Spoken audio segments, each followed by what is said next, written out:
오늘의 주요 뉴스입니다. 계엄은 내란이다. 법원의 첫 판단이 나왔습니다. 한덕수 전 총리 1심에서 징역 23년이 선고됐는데 윤석열 전 대통령 내란 재판에 미칠 영향 살펴봅니다.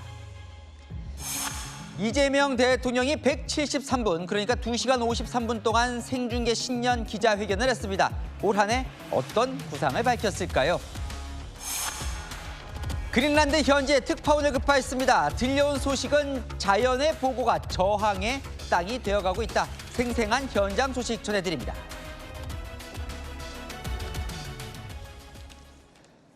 뉴스에 시작합니다. 저는 동정민입니다. 2024년 12월 3일 윤석열 전 대통령이 선포한 비상계엄은 내란, 친위 쿠데타라는 법원의 첫 판단이 나왔습니다.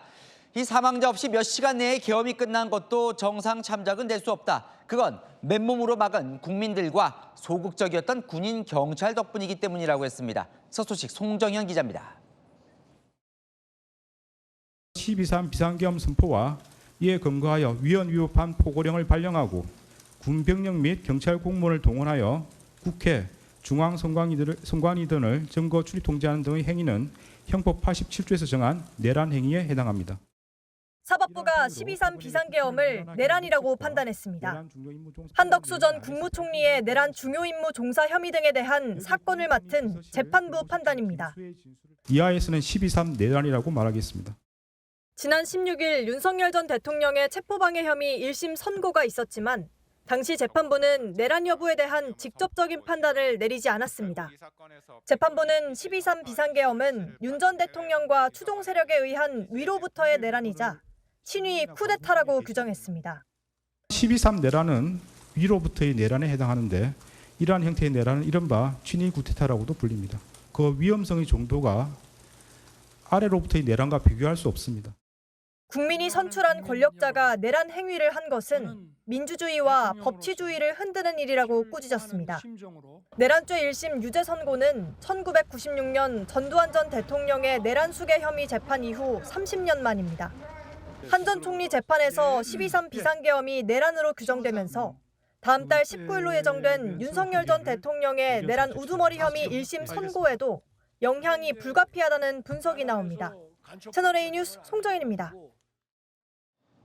12.3 계엄을 내란으로 판단한 근거를 살펴보겠습니다. 오늘 재판부는 당시 국회를 장악하려 한 건 대한민국의 헌법 질서를 무너뜨리려고 한 국헌 문란 목적이라고 판단했습니다. 이어서 송진섭 기자입니다. 재판부는 윤 전 대통령의 12.3 비상계엄이 국헌을 문란할 목적에서 선포됐다고 판단했습니다. 윤석열과 김용년 등은 비상계엄을 선포하고 이에 근거하여 포고령을 발령하였는데 국헌을 문란하게 할 목적으로 발령한 것이고 12.3 비상계엄 당시 윤 전 대통령이 발표한 포고령에는 국회의 정치활동 금지, 언론과 출판 통제, 영장 없는 체포 등의 내용이 포함되어 있는데 각각이 의회주의와 언론의 자유, 영장주의 등 헌법이 보장하는 가치를 정면으로 위반했다는 게 재판부 판단입니다.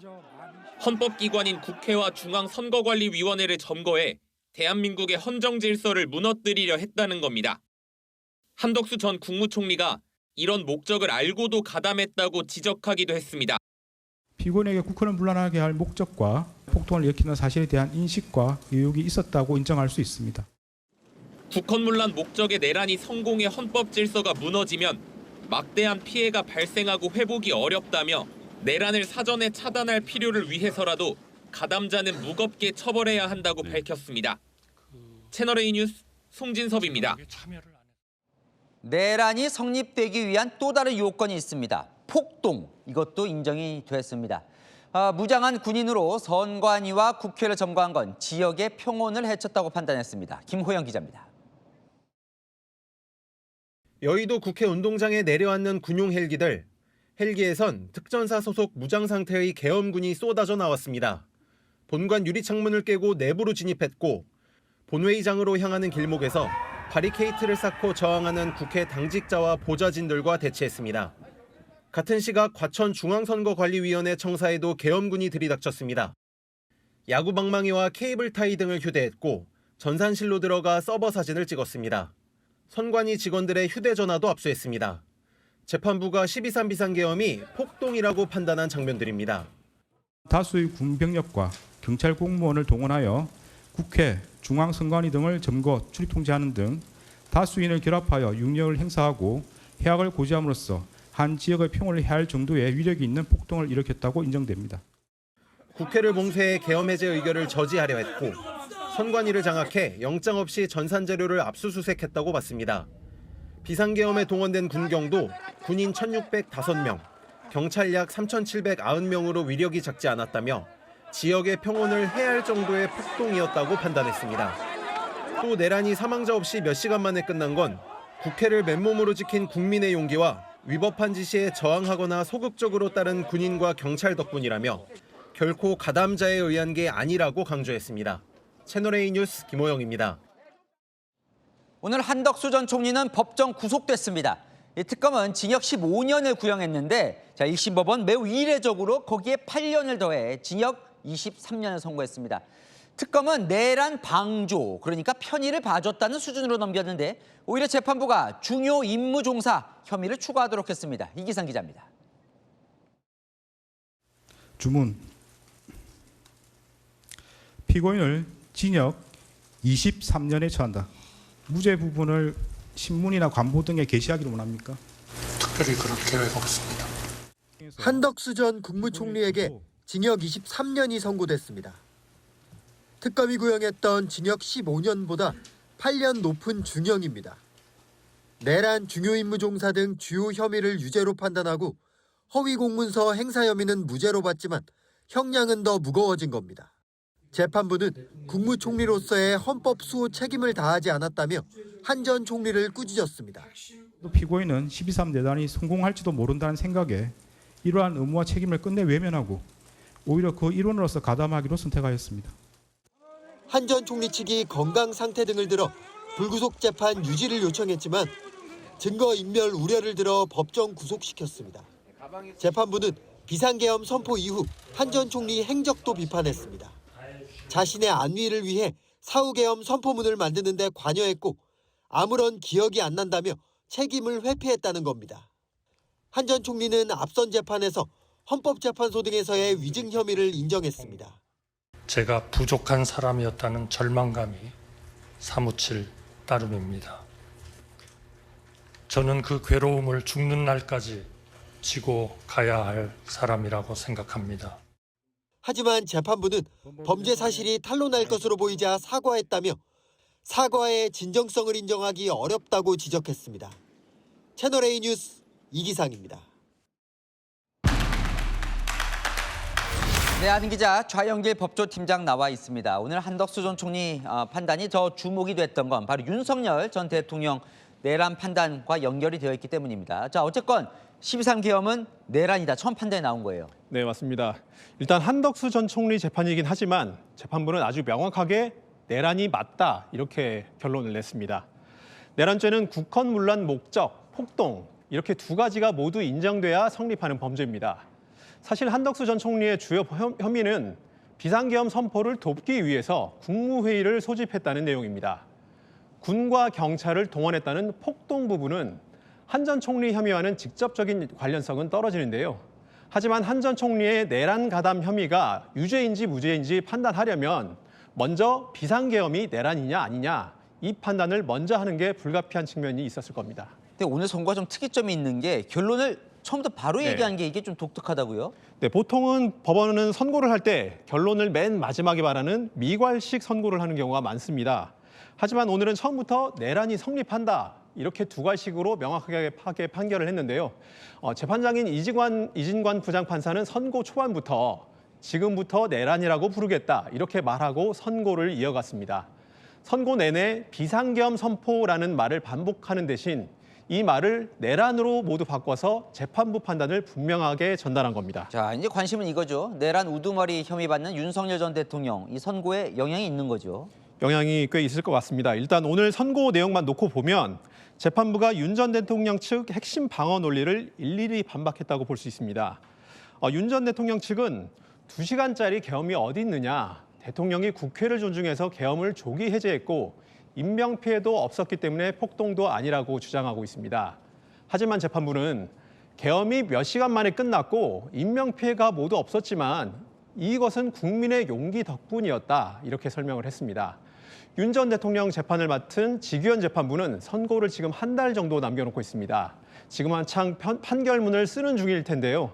물론 재판부가 독립된 판단이 가능하지만 오늘 나온 선고 결과를 참조할 수밖에 없을 겁니다. 야, 근데 이 한덕수 전 총리요? 특검 구형보다 8년 더 늘어났어요. 상당히 이례적인 네, 거예요. 이례적인 선고 형량이 나왔는데요. 특검은 한 전 총리에게 징역 15년을 형을 구형했는데 재판부는 징역 23년을 선고했습니다. 윤 전 대통령은 사형을 구형받은 상태에서 다음 달 1심 선고를 앞두고 있습니다. 뭐 사실 특검도 좀 당황했을 것 같은데 이렇게 무거워진 이유가 뭡니까? 네, 오늘 재판부가 남긴 말에 실마리가 있습니다. 우선 이것부터 보시면요. 이진관 부장판사는 내란 범죄는 양형 기준이 없다 이렇게 설명을 했습니다. 이 사건에서는 기준 같은 게 중요하지 않다는 말도 남겼는데요. 우리가 흔히 접할 수 있는 사기나 폭행처럼 많이 발생하는 범죄는 일정한 기준에 따라 형량이 정해집니다. 양형 기준이라는 게 따로 있는데요. 하지만 오늘 재판부가 쿠데타라고 지칭한 내란 범죄는 1996년 전두환 전 대통령 사형 선고 때까지 거슬러 올라가야 합니다. 한 30년 만에 선고가 사례가 나올 정도로 드문 혐의라서 기준이 따로 없고 따라서 재판부가 알아서 형을 정할 수가 있다는 설명인 겁니다. 아니 이게 더 눈에 띄는 게 오히려 기존 내란보다 더 무겁게 선고해야 된다 이런 얘기를 했어요. 네, 오늘 재판부가 새로 만들어낸 말이 한 가지 있습니다. 예. 바로 위로부터의 내란이라는 말인데요. 과거에는 군부가 상향식 쿠데타를 벌이는 방식으로 내란 범죄가 이루어졌습니다. 하지만 12.3 비상계엄은 국민이 선출해서 더 센 권한을 가진 대통령이 위에서 아래로 내려가는 방식으로 내란 범죄를 저질렀기 때문에 죄질이 더 나쁘다는 게 재판부 판단입니다. 대한민국의 국격도 그때보다 훨씬 올라갔기 때문에 경제적, 정신적 충격이 기존 내란과 비교가 되지 않는다 이런 평가도 내렸습니다. 잘 들었습니다. 안인 기자, 좌영길 팀장이었습니다. 이재명 대통령의 신년 기자회견 소식으로 이어갑니다. 이 대통령, 대한민국의 성장 지도를 다시 그리겠다고 선언했습니다. 국정 운영을 전면 재조정하겠다고요. 그 방향으로는 탈이념, 탈진영, 현실적 실용주의를 제시했는데요. 3시간 가까이 진행된 회견, 대통령이 직접 밝힌 올해 국정 방향 하나하나 따져보겠습니다. 김민곤 기자가 보도합니다. 국정 운영의 순위를 하나부터 10까지 모두 재조정하고 대한민국의 성장 지도를 다시 그려내겠다는 야심찬 시도입니다. 청와대 영빈관에서 신년 기자회견을 연 이재명 대통령. 많은 나라들이 과거 공식의 안주에 저성장의 함정에 빠졌다며 성장 패러다임을 완전히 바꾸겠다고 선언했습니다. 현실적 실용주의를 국정 방향으로 제시하며 평화가 뒷받침되는 성장을 강조했습니다. 비핵화를 해야 되는데 가장 이상적이긴 하지만 북한이 핵을 포기하겠습니까? 현재 상태 중단하는 것도 이익이다. 이건 현실이다. 남북 신뢰 회복을 위한 9.19 군사합의 복원 의지도 밝혔습니다. 고환율 우려에 대해선 조심스럽게 하락을 예측했습니다. 관련 책임 당국에 의하면 한두 달 정도 지나면 1,400원 전후로 떨어질 거다라고 이렇게 예측들을 하고 있습니다. 이 발언 직후 원달러 환율은 1,460원대 후반까지 하락했습니다. 퇴직연금 이자율은 1%대로 너무 낮다며 연금 통합과 퇴직연금 기금화 가능성을 내비쳤습니다. 매우 중요한 노후 대비 자산인데 이런 식으로 버려지다시피 놔두는 게 바람직하냐. 기금화할지 뭐 당사자가 싫다면 못하는 거 아니겠어요? 오전 10시에 시작한 기자회견은 173분 동안 이어졌습니다. 우리 참모들이 뭘 그렇게 자주 하냐고 그래서 실수할까 봐 그러겠죠. 그런 위험을 감수하고서라도 자주 뵙도록 노력하겠습니다. 채널A 뉴스 김민곤입니다. 네, 이 대통령 신천지, 통일교 등 종교의 정치 개입 의혹을 강도 높게 비판하기도 했습니다. 일부 개신교까지 언급하며 나라가 망하는 길이라며 반란 행위에 비유했는데요.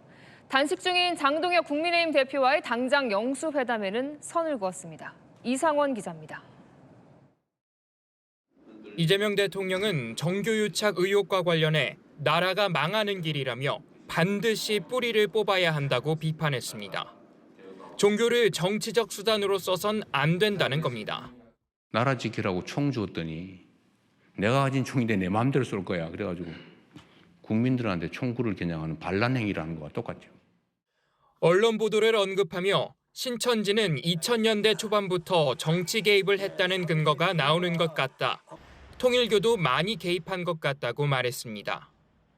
신천지의 국민의힘 집단 입당 의혹 등을 의미한 것으로 해석됩니다. 일부 개신교를 겨냥한 발언도 나왔습니다.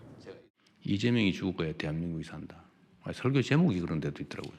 지금은 놔두고 있는데 아마 자연스럽게 수사해야 되지 않을까 싶어요. 통일교와 신천지에 대한 수사가 일부 개신교로 확대될 가능성을 시사한 겁니다.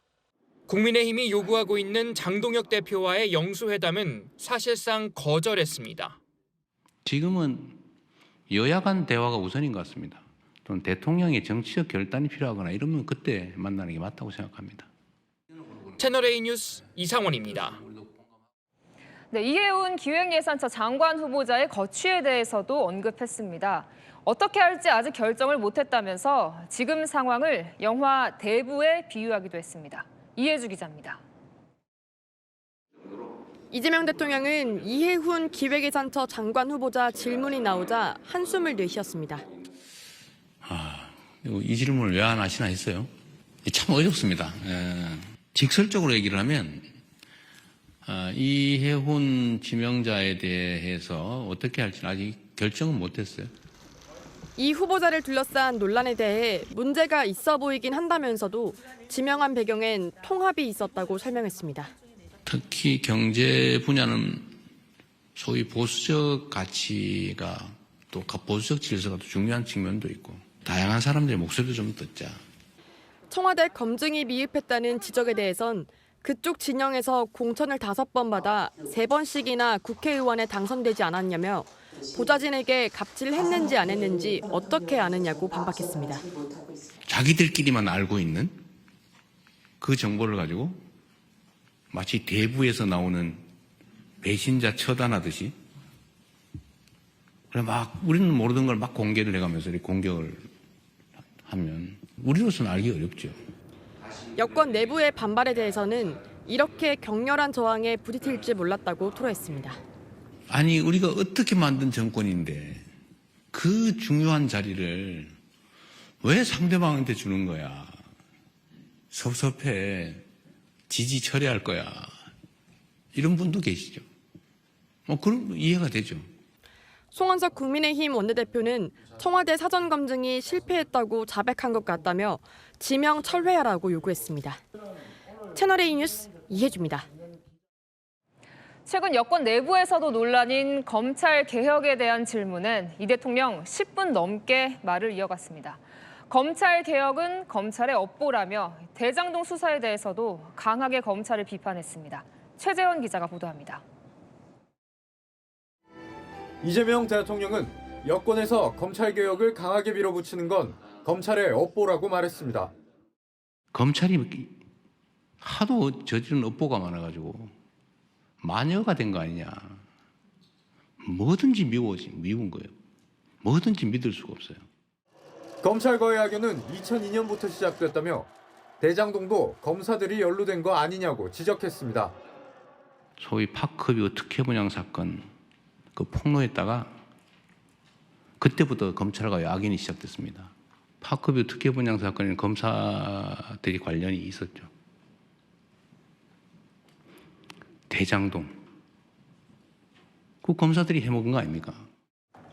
하지만 여권 강경파가 주장하는 검찰 보안 수사권 전면 금지에 대해서 더 따져보겠다고 했습니다. 행정은 책임이 더 크다며 검찰 개혁의 최종 목표는 검찰의 권력을 뺏는 게 아니라 인권 보호와 피해자 보호라고 했습니다. 저는 보안 수사를 안 하는 게 맞다고 생각해요. 그러나 예외적으로 필요한 경우가 있어요. 이재명이가 배신했어. 지지 철회. 이러고 있어요. 더 검토해야 된다. 서두르지 말고 충분히 의논하면 좋겠다는 신중한 태도를 보였습니다. 채널A 뉴스 최재원입니다. 강선우 의원 21시간 동안 밤샘 조사를 받고 오늘 아침 귀가했는데요. 이 강 의원 입장에선 상황이 좋지 않습니다. 자, 전 보좌진과 김경시 의원 등이 1억 원을 건넨 시간, 장소 그리고 사용처까지 진술을 했기 때문인데요. 강 의원에 대한 구속영장 신청 가능성도 거론됩니다. 임종민 기자가 보도합니다. 경찰 조사를 받고 나오는 강선우 무소속 의원. 성실하게 사실대로 최선을 다해서 조사에 임했습니다. 이런 일로 국민께 심려를 끼쳐드린 점 다시 한번 진심으로 죄송합니다. 1억 원 공천원금 의혹으로 21시간에 걸쳐 밤샘 조사를 받았습니다. 1억 원 전세 자금으로 쓰신 거 맞아요? 공천 됐는데 지방선거 돈은 앞두고- 왜 돌려주신 건가요? 경찰은 1억 원 전달을 시인한 김경 서울시의원 등의 진술을 토대로 강 의원을 집중 추궁했습니다. 김 시의원은 2021년 12월 서울 용산구 특급호텔 카페에서 강 의원에게 현금 1억 원을 건넸고 이듬해인 2022년 가을쯤 강 의원의 전 보좌진을 통해 돈을 돌려받았다고 진술한 걸로 파악됐습니다. 경찰은 1억 원의 사용처에 관한 진술도 확보했습니다. 강 의원 전 보좌진은 강 의원이 1억 원을 전세자금으로 썼다고 진술한 것으로 전해졌습니다. 강 의원은 돈을 받았다고 지목된 2021년 12월에서 석 달 뒤인 이듬해 3월 아파트 전세 계약금으로 1억 1천만 원을 지불했는데 경찰은 이 계약금의 출처가 김경시 의원이 건넨 돈일 가능성을 조사하고 있습니다.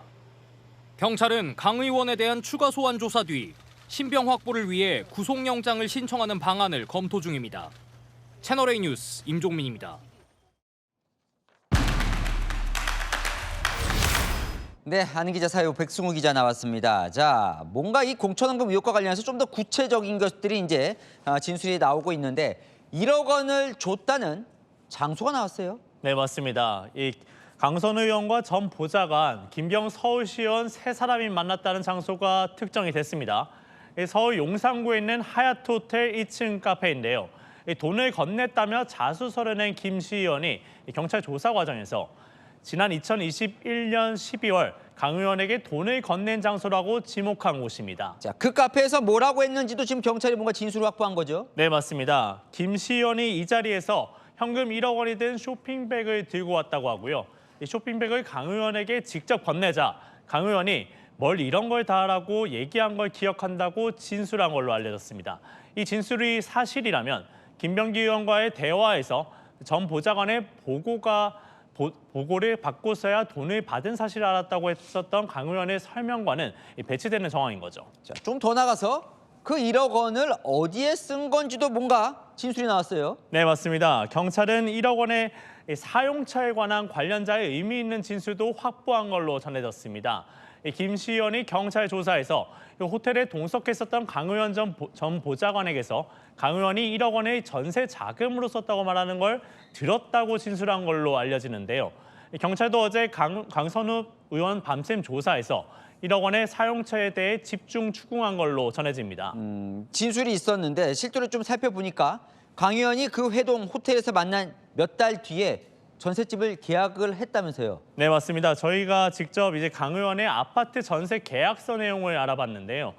계약서에는 2022년 3월에 계약금으로 1억 1천만 원이 지불된 걸로 표기돼 있습니다. 호텔 회동에서 약 3개월 뒤 시점에서 1억 원과 비슷한 액수가 계약금으로 치러진 건데요. 이게 우연히 액수가 비슷한 건지 아니면 실제로 전 보좌관이 발언했다는 내용처럼 김병시 의원이 건넨 1억 원이 여기에 쓰였는지도 경찰이 수사 중입니다. 근데 아까 이제 호텔 카페에서 돈을 줬다고 하는 시점이 아까 2021년 12월이라고 했는데 돌려준 시점, 그 시점부터 한참 뒤예요? 네, 맞습니다. 김 시의원이 경찰 조사에서 지난 2022년 가을쯤 돈을 돌려줬다고 진술한 걸로 파악됐습니다. 1억 원을 건넸다고 한 2021년 12월 기준으로 보면 최소 8, 9개월은 뒤가 되는 건데요. 김 시의원도 공천과 지방선거가 끝나고 돈을 돌려받아서 의아했다고 진술한 걸로 알려졌습니다. 근데 강 의원은요, 즉각 보좌관에게 돌려주라고 지시했다 이렇게 말을 안 했었나요? 이거 좀 다시 한번 살펴볼 필요가 있는데요. 예. 강 의원은 이 돈을 받았다는 사실을 알게 된 뒤에 전 보좌관에게 수차례 반환 지시를 했고 반환했다고 해명했었는데요. 김 씨 의원 진술대로라면 상당한 시간이 흐른 뒤에 돌려준 정황인 건데 경찰은 강 의원이 이 돈의 문제 소지 등을 인지하자 뒤늦게 반환하면서 수습에 나선 건 아닌 것인지 의심하고 있습니다. 어쨌든 강 의원까지 이제 소환 조사를 다 했어요. 이 경찰 남은 수사가 뭡니까? 경찰은 일단 강 의원에 대한 추가 소환 조사는 불가피하다고 보고 있습니다. 강 의원과 전 보좌관, 김경 시의원의 3자 대제 신문 가능성도 있는데요. 경찰은 강 의원에 대한 구속영장 신청 가능성도 열어놓고 있습니다. 잘 들었습니다. 아는 기자, 백승우 기자였습니다. 다음 소식입니다. 여야가 모레 이해훈 기획예산처 장관 후보자의 인사청문회를 열기로 잠정 합의했습니다. 이 후보자 측이 자료를 내겠다는 뜻을 밝혔기 때문인데요. 자, 야당이 자료 91개를 요청했는데 그런데 제출이 부실하면 또 불발될 수도 있습니다. 백승현 기자입니다. 기획예산처 관계자들이 박수영 국민의힘 의원실에서 빠져나옵니다. 이해훈 후보자 인사청문회 야당 청문위원들이 추가 요구한 자료 91건 중 제출 가능한 자료가 뭔지 야당 간사에 보고한 겁니다. 국민의힘은 이 후보자 측이 절반 정도를 오늘 내겠다고 했다며 충분하다고 판단되면 모레 열자고 제안했고 민주당도 수용했습니다. 청문회 기사가 자신들의 홍보 기회를 덮을 우려가 있기 때문에 오늘 내일은 좀 피하는 게 좋겠다 이런 의사를 보여줬고요.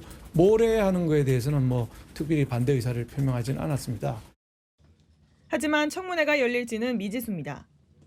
국민의힘은 증여세를 누가 냈는지 확인할 증여세 계좌이체 내역, 반포 아파트에 실제 장남이 살았는지를 확인할 주차 기록 등 핵심 자료는 낼 수 없다 했다고 주장했습니다. 아들들의 학자금 대출 내역과 병역 신체 검사, 공가 기록 등은 제출 의사를 밝혔다고 했습니다. 이 후보자 청문회 법정 시한은 오늘까지입니다. 이재명 대통령은 10일 안에 청문보고서 재송부를 요청하거나 청문회 없이 임명할 수 있습니다. 채널A 뉴스 백승현입니다. 장동혁 국민의힘 대표 단식장은 이준석 대표, 김문수 전 후보 등이 잇따라 찾으면서 범보수 결집장이 됐습니다. 단식 일주일째 접어들면서 이 건강이 나빠져 당이 119 구급차도 불렀지만 장 대표는 병원행을 거부했습니다. 강보인 기자입니다. 장동혁 국민의힘 대표가 놓은 텐트 앞에 들것이 펼쳐집니다. 잠시 후 들것이 빈 채 구급대원들이 철수합니다. 단식 7일째, 당 의원들이 구조대원을 불렀지만 장 대표는 이송을 거부했습니다. 이미 산소 포화도가 저하되었기 때문에 뇌 여러 가지 기능이라든지 손상도 예측이 되고. 긴급 의원총회를 열어 단식 중단 건의로 의견을 모은 뒤 중진 의원들도 설득에 나섰지만 받아들여지진 않았습니다. 장 대표는 산소 발생기를 차고 대부분 텐트에서 지내고 있습니다. 일주일 전과 확연히 달라진 모습.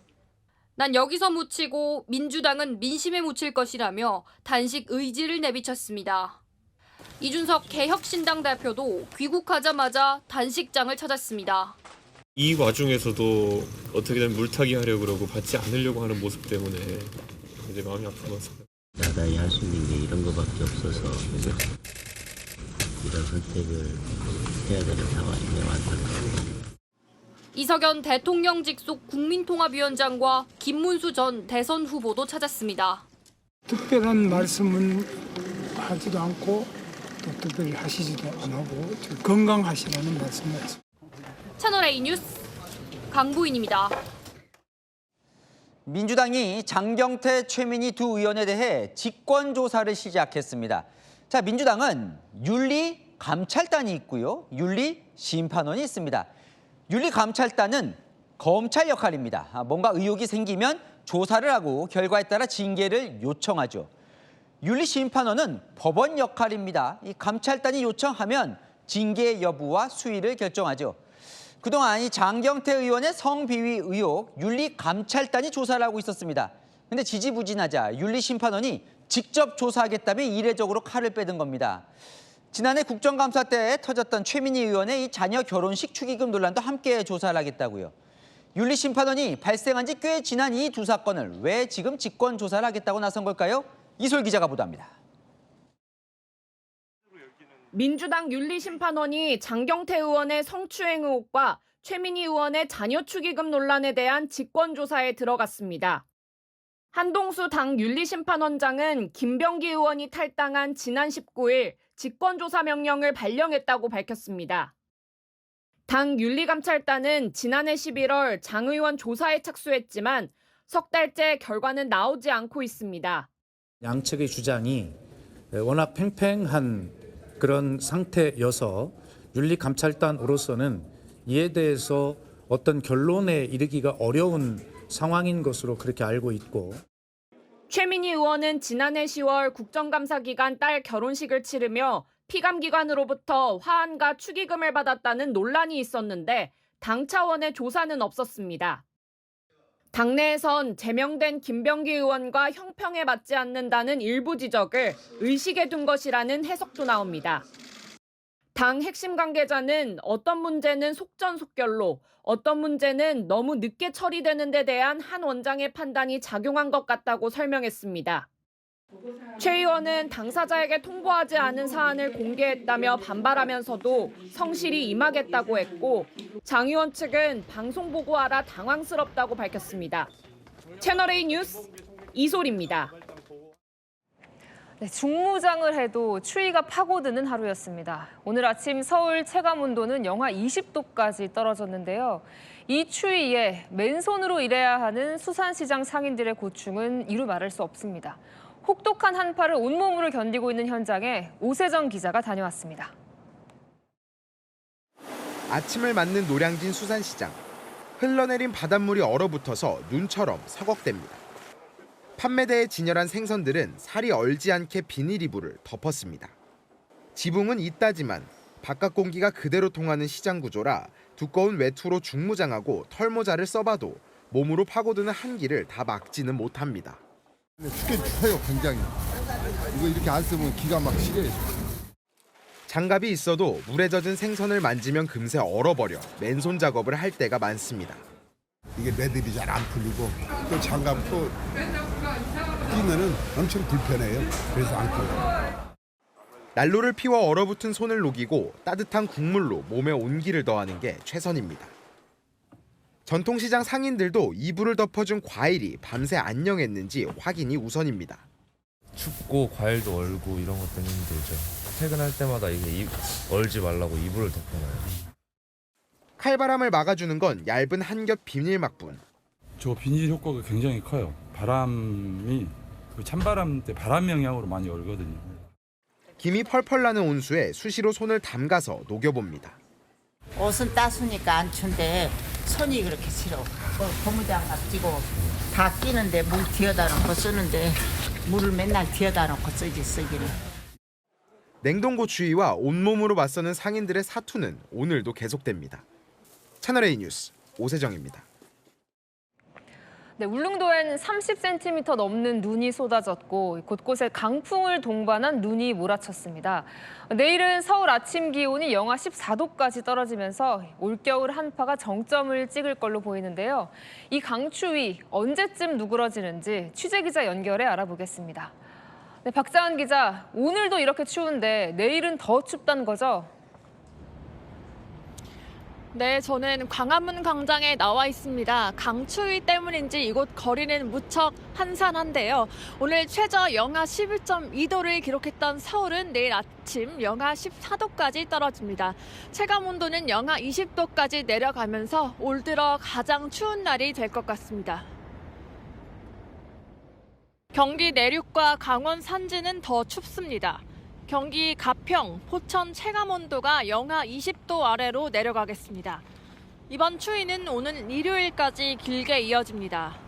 기상청에 따르면 서울 어제 영하 11.8도를 시작으로 최저기온이 6일 연속 영하 10도 아래에 머물 것으로 내다보고 있습니다. 기상청의 예상이 맞다면 이번 추위는 2011년 이후 15년 만에 한파가 될 전망입니다. 일부 지방에선 폭설 대비도 필요합니다. 오늘 대설경보가 내려진 울릉도엔 30cm 넘는 눈이 내렸고 전남 영광과 목포 등엔 강풍을 동반한 눈이 5cm 넘게 쌓였습니다. 대설주의보가 발효된 한라산엔 시간당 3cm 안팎의 강한 눈이 내렸고 일부 산간도로 운행이 통제됐습니다. 강풍 때문에 바닷길이 통제되는 곳도 생길 만큼 강한 바람 때문에 체감온도는 뚝 떨어지겠습니다. 지금까지 광화문 광장에서 전해드렸습니다. 네, 트럼프 대통령이 그린란드에 대한 야욕을 노골적으로 드러내고 있는 가운데 그린란드는 저항의 땅으로 변모하고 있습니다. 미국이 군사력 사용 가능성까지 시사하자 유럽 전역에서 군인들과 구급대원들이 파견되고 있는데요. 주민들은 저항의 의미로 그린란드 깃발을 도심 곳곳에 내걸고 있습니다. 분노에 찬 현지 주민들의 목소리를 유근영 특파원이 직접 만나 들어봤습니다. 거센 눈보라가 휘날리는 활주로. 비행기가 착륙하자 승객들은 박수를 치며 도착을 자축합니다. 평소라면 일반인 방문이 많지 않은 덴마크령 그린란드. 조용했던 공항이 북적입니다. 어깨에 덴마크 국기를 단 소방대원과 군인들이 속속 도착합니다. 잠시 대오를 갖춘 뒤 커다란 짐가방을 끌고 곧장 현장으로 투입됩니다. 그린란드 수도 도심엔 온통 깃발이 내걸렸습니다. 가정집과 상점, 레스토랑은 물론 건설 크레인 위에도 그린란드 깃발이 붙어 있습니다. 심지어 경비가 삼엄한 미국 영사관 앞에도 있습니다. 그린란드 합병 주장에 대한 저항의 의미입니다. We don't want to be about USA. So this is our flag. That's why we put on windows to who can see our flag. Donald Trump gives some money to the Greenland people. No thanks. We have money enough. 미국에 저항하는 문구가 쓰인 물건들도 날개 돋친 듯 팔려나가고 있습니다. 지난 주말 도심을 가득 채운 시위 참가자들 대부분 그린란드는 판매 대상이 아니다라는 문구가 적힌 모자나 티셔츠를 착용했습니다. 당시 시위 참가자는 그린란드 인구의 4분의 1인 5천 명이었습니다. 그린란드 총리는 기자회견을 열고 미국의 침공 가능성에 대비하고 있다고 밝혔습니다. Lederen fra den anden side har sagt det meget klart ud, at det ikke er udelukket, og vi skal selvfølgelig være forberedt til alt det, der er. 그린란드는 주민들에게 5일치 식량 비축을 권고할 방침입니다. They have prepared now to exchange and buy more groceries to prepare for the future if they take land or prepare something if they come as war. Insane. 그린란드 주민들은 미국의 위협 속에서도 이렇게 차분한 일상을 유지하는 한편 곳곳에 깃발을 내걸며 항전 의지를 다지고 있습니다. 그린란드 누크에서 채널A 뉴스 유근영입니다. 네, 세계 경제를 논의하는 다보스 포럼은 이 그린란드를 두고 유럽과 미국이 맞붙는 현장이 됐습니다. 오늘 밤 트럼프 대통령의 연설을 앞두고 유럽의 정상들은 약속이라도 한 듯 트럼프에 대한 성토를 쏟아냈습니다. 폭력배, 괴물에 빗댄 표현까지 등장했습니다. 이현용 기자가 보도합니다. 안구 충혈로 선글라스를 낀 채 연단에 선 마크롱 프랑스 대통령. 미국이 추가 관세를 부과하는 목표는 유럽을 약화하고 종속시키려는 것이라고 꼬집었습니다. We do prefer respect to bullies. We do prefer science to plotism. And we do prefer rule of law to brutality. 미국이 그린란드에 파병한 유럽 8개국에 관세 부과를 경고한 것을 성토한 겁니다. 바르트 더베버르 벨기에 총리는 유럽이 비참한 노예가 돼서는 안 된다며 단결을 주문했습니다. 특히 트럼프 미 대통령이 너무 많은 레드라인을 넘었다며 괴물에 비유하기도 했습니다. To him to decide if he wants to be a monster, yes or no. 유럽연합 행정부 수장인 우르줄라 집행위원장도 유럽을 압박하는 건 적대 세력을 돕는 것이라고 경고했습니다. Plunging us into a downward spiral would only aid the very adversaries. So our response will be unflinching, united, and proportional. 덴마크 총리와 나토 사무총장을 지낸 아네레스 포 라스무센은 현지 언론에 트럼프의 아첨할 때는 지났다고 힘을 보탰습니다. 한편 앞서 트럼프는 유럽 정상들의 비판을 의식한 듯 마크롱이 자신을 친구라고 부른 사적 메시지까지 공개하며 신경전을 벌였습니다. 6년 만에 다보스 포럼에 참석한 트럼프는 우리 시각 오늘 밤 10시 반 특별 연설을 할 예정입니다. 채널A 뉴스 이현용입니다. 네, 차선을 넘나들며 위태롭게 달리는 화물차. 신고를 받고 출동한 경찰이 순찰차로 밀어 멈춰 세웠습니다. 이 운전자 저혈당 쇼크로 의식을 잃은 상태였습니다. 위급했던 당시 상황 공국진 기자가 보도합니다. 도로를 달리는 화물차 옆으로 경찰관이 뛰어갑니다. 이 화물차가 비틀거리며 주행한다는 신고가 접수돼 출동한 겁니다. 차가 서행하는 틈을 타 조수석에 타려 했지만 배란간 차량이 다시 속도를 내며 추격전이 벌어집니다. 화물차는 차선을 왔다 갔다 비틀대며 가드레일까지 들이받습니다. 고속도로 진입로까진 300m도 채 남지 않은 상황. 이상함을 느낀 순찰차는 화물차를 여러 차례 들이받으며 속도를 줄입니다. 주변 다른 차량들도 적극적으로 길을 터주며 경찰을 돕습니다. 마침내 도로 가장자리로 밀어내며 겨우 멈춰 세웁니다. 경찰관들이 화물차 창문을 깨고 운전자를 밖으로 꺼냅니다. 알고 보니 화물차 운전자인 50대 남성은 저혈당 쇼크가 와 의식을 잃은 상태였습니다. 무의식 상태인 게 답변도 없고 세워야 되겠다 해서 우리 직원들이랑 합세해가지고 차를 정차시킨 거예요.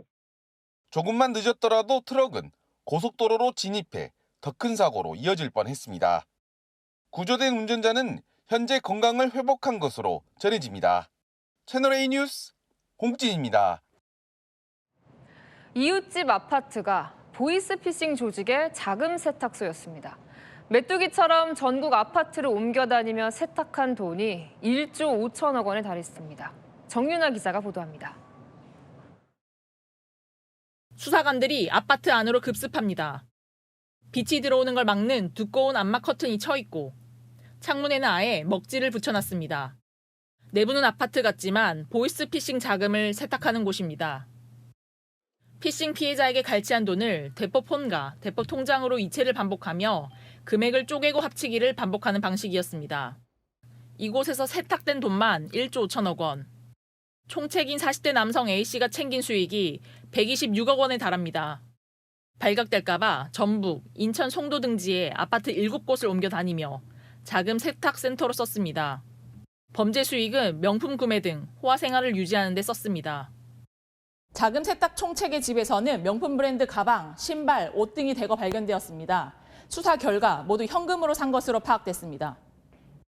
보이스피싱 범죄 합동수사부는 도주 중인 총책과 조직원들의 행적을 추적 중입니다. 채널A 뉴스 정윤아입니다. 70대 어린이집 운전기사가 버스에 깔려 숨졌습니다. 비탈길에 주차된 버스가 미끄러지는 걸 보고 온몸으로 막으려다 벌어진 참사였습니다. 홍란 기자입니다. 노란색 미니버스가 천천히 뒤로 움직입니다.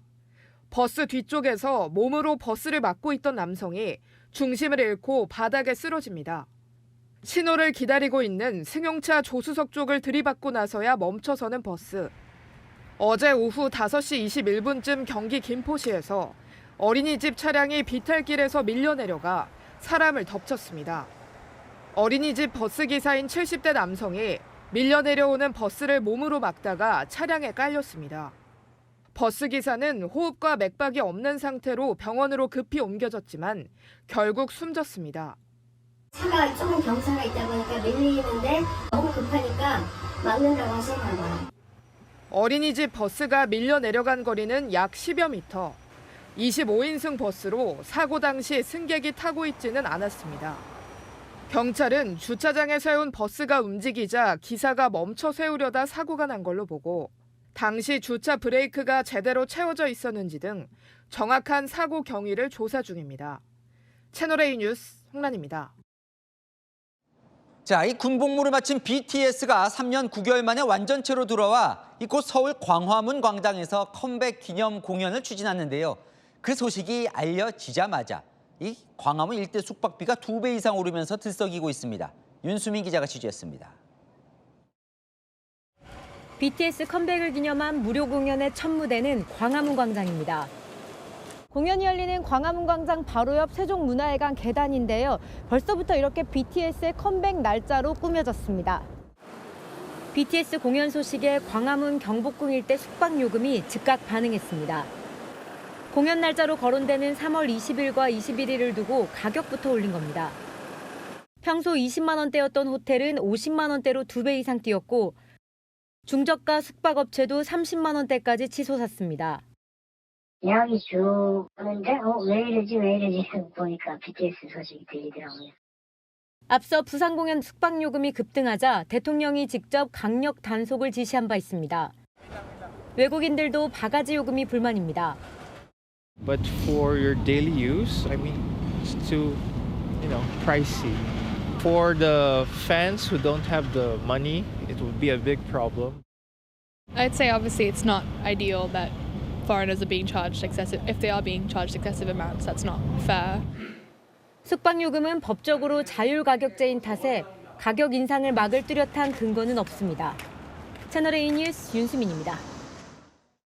이 두바이 쫀득 쿠키 없어서 못 팔 정도로 열풍이죠. 그러다 보니 이 두 쫀쿠의 원재료인 피스타치오를 사려고 마트 문 열기도 전에 줄을 서는 오픈런까지 벌어지고 있습니다.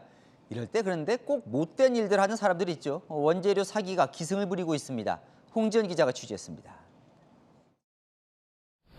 이른 아침부터 대형마트 입구 앞에 긴 줄이 생겼습니다. 1층에서 들어가는 게 제일 빠르긴 해서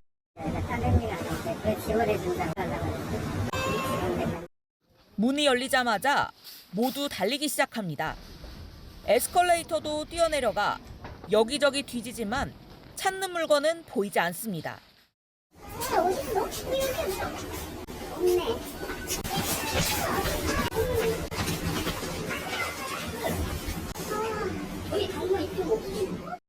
두바이 쫀득 쿠키 주재료 피스타치오 입고 소식을 듣고 오픈런에 나선 겁니다. 그러나 결국 빈손입니다. 여기에서 일을 왔는데 살짝 일이 올라와서 살 때가 미치겠네.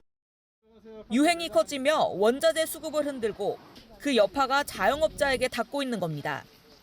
피스타치오 1kg 가격은 한 달 새 156% 올랐고 피트코인이라는 신조어까지 등장했습니다.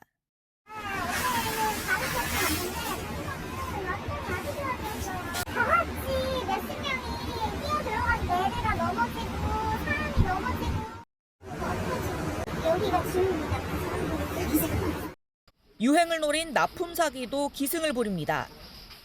두 쫑쿠 원재료를 안정적으로 납품할 수 있다고 강조했는데 알고 보니 사기글이었다는 경험담도 잇따르고 있습니다. 채널A 뉴스 홍진입니다. 순금 한 돈에 100만 원 시대, 살려면 100만 원인데 이 막상 팔려고 가면 훨씬 못 미치는 가격에 팔아야 합니다. 이 팔 때와 살 때 왜 이렇게 차이가 나는 건지 배정현 기자가 알아봤습니다.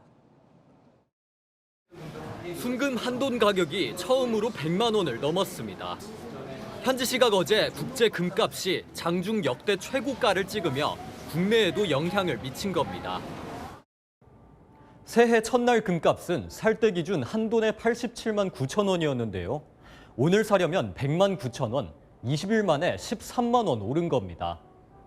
묵혀놨던 금을 팔러 온 사람들에게 희소식.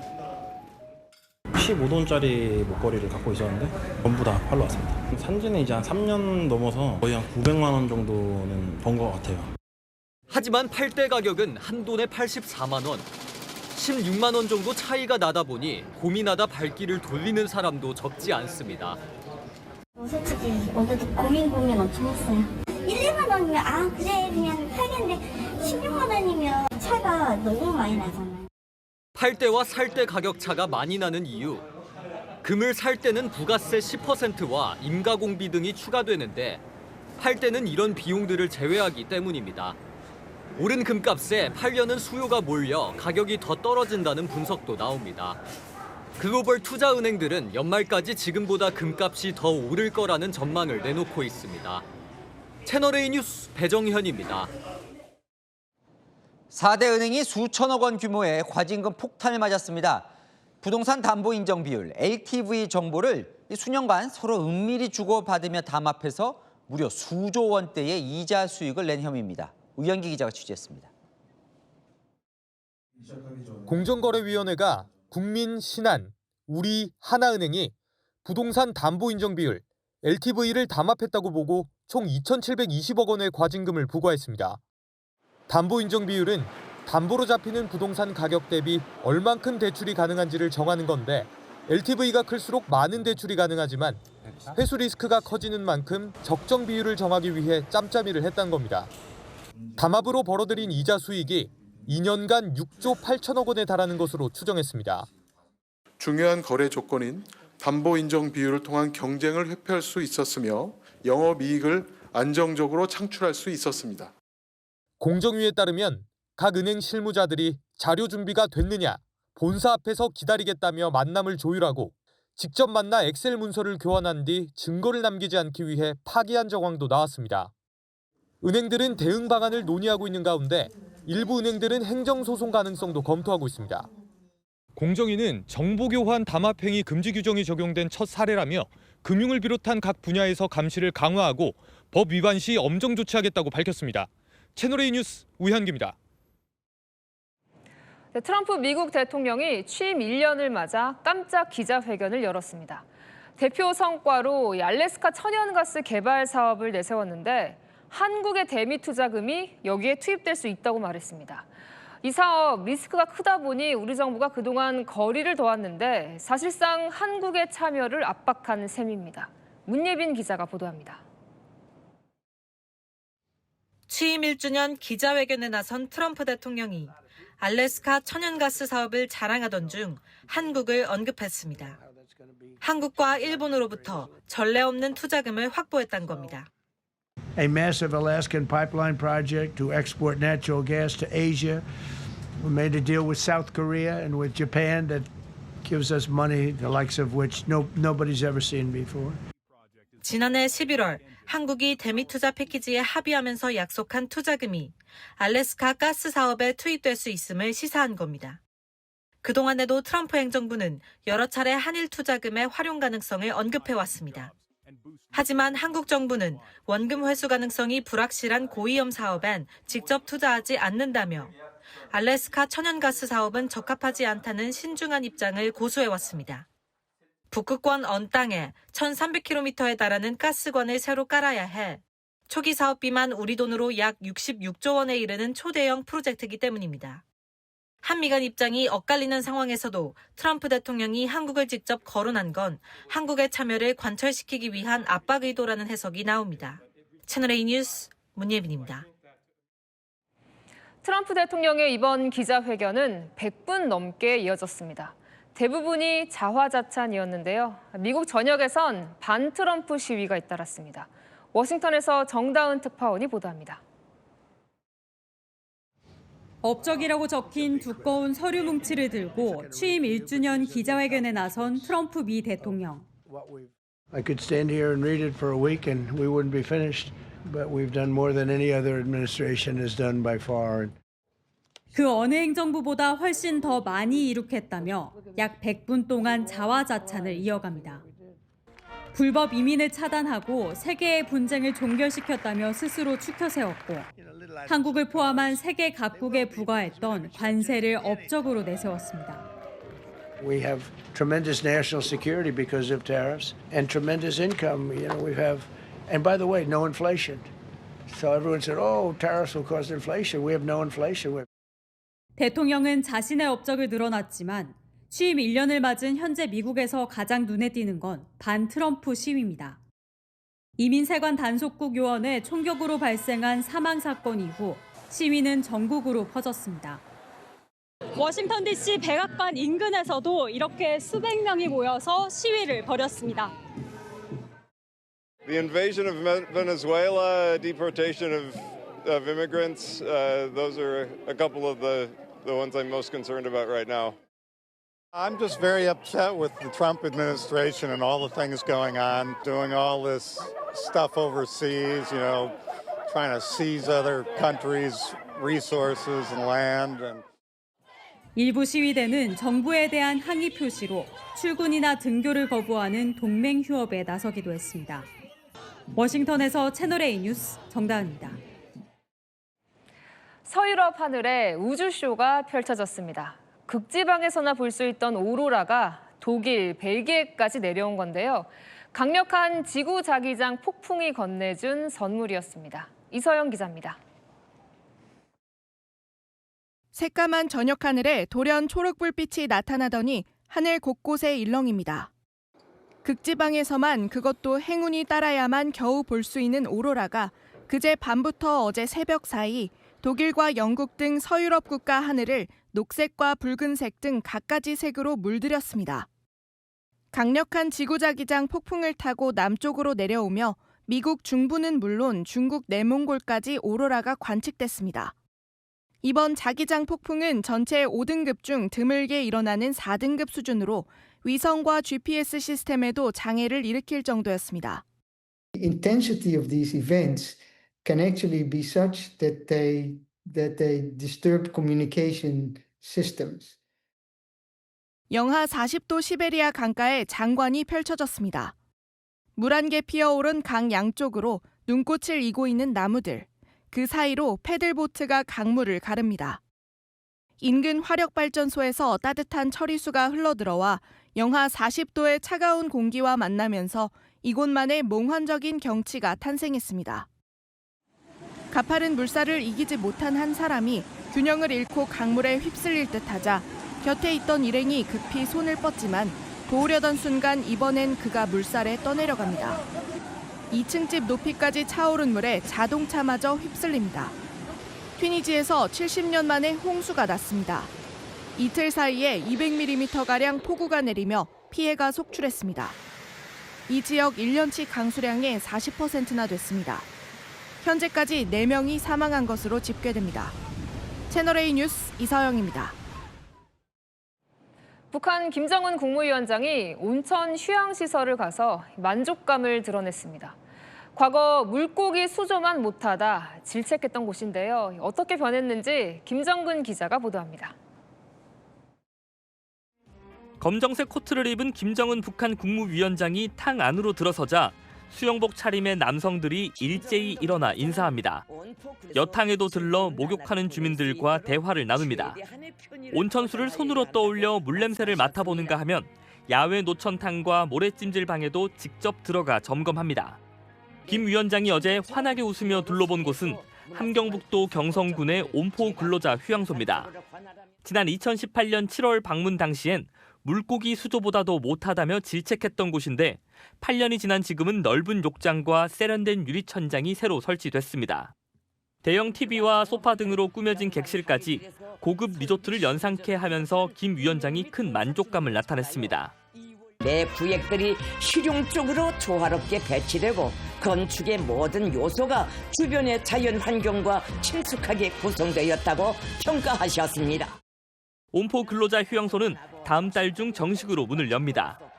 곧 있을 9차 노동당 대회와 개장 시기를 맞춰 성과를 대대적으로 선전하기 위한 전략으로 풀이됩니다.